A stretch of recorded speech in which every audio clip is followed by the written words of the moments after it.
men's 200, as I mentioned at the top, Noah Lyles gets the win. And here's another thing about perspective. I think if I told you at the beginning of the year, Noah Lyles won by 0.04 in the Olympic trials, you'd be like, whoa, probably disappointed. But then if you watch the first 2 rounds and you saw how good everybody was running in this race, you'd say, hey, he's got to be happy to move away with a victory. Kenny Bednarek got a PB. Awesome race for him. And then Erriyon Knighton, the 17-year-old, one-ups his time from the semis, runs 1984, so he lowers his world junior record, and he's going to Tokyo. Props to Fred Curley. Inside lane, Serenity called it. She got it right. She said he's going to be better on the inside lane. Breaks 20, so he goes 1990. He's the 3rd person ever now to be sub 10. This is when legal, right? I'm assuming. I didn't even check because this was the last event. Okay, so he's the 3rd person other than Van Niekerk and Norman to go sub 44, sub 20, sub 10. Finally got his sub 20. And in any other year, Gordon, 19.9 is going to be good enough to get on the team. But just an insane year.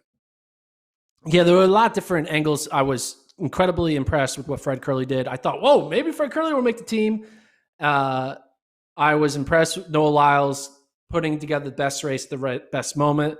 Incredibly impressed with Knighton, with what he's been doing. And I was doing some math on Knighton, and I sent it to you guys.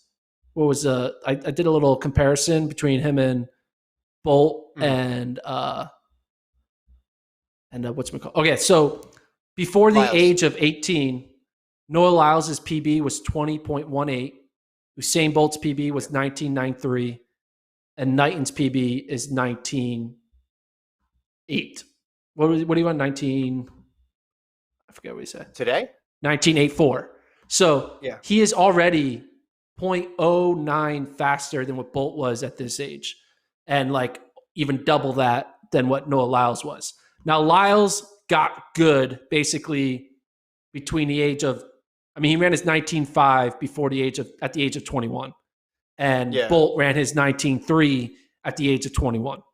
So age 21 is the year where Knighton should be set up to run something fast, which is probably going to be Paris, maybe Paris Olympics, when he's going to be running in the 19.5s or 4s or 3s. I'm just excited for him because he's running fast early on, and hopefully he doesn't burn himself out and he's able to kind of ride this train through the early days of his prime. Can he renegotiate his contract now? I know, right? It's obviously a smart decision.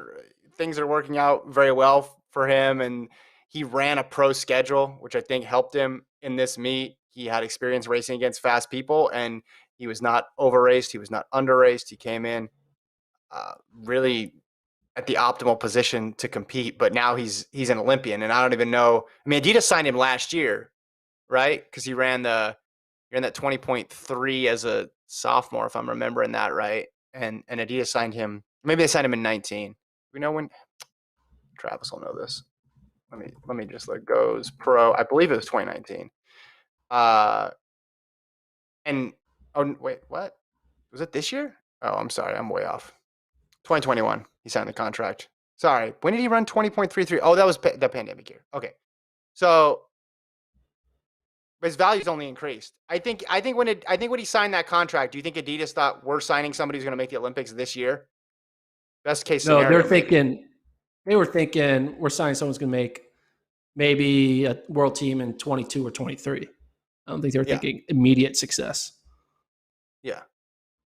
Ryan in the chat says your house is looking safer. Thank you, Ryan. That's why I'm recording from my house today, just to let people know that it's still intact. But listen, if you had told me at the beginning of the year, hey, you're going to bet your house on a guy who wins by 0.04 at the Olympic trials, I would not feel great. So I don't feel great. I'm not going to feel great until we get the 19.5 Lyles. That's what I need to feel secure. I think we might. Lyles. I think we might. Is this just a long game? Is that what this is? I'll have to watch his interview after to see if we can glean anything else from it, but that's what I want to see. I think we might. I think he's going to run in at least a 19.6 or 19.5 in Tokyo. I think he's setting himself up to run a 19.6 or a 19.5 in Tokyo. Mm-hmm. That's just my just as we had to make educated guesses about who is going to be ready for the Olympic trials, we're probably going to do the same thing for the Olympics, because there's some people who like aren't going to race between now and then, and we won't know, or people who will run and give us completely outlier performances that we're not aware of. Let's move on now, unless there's anything else in the 200. Oh, we should mention Laird, NCAA 100-meter champ, 6th, 20.15. Isaiah Young was 5th, 20.03.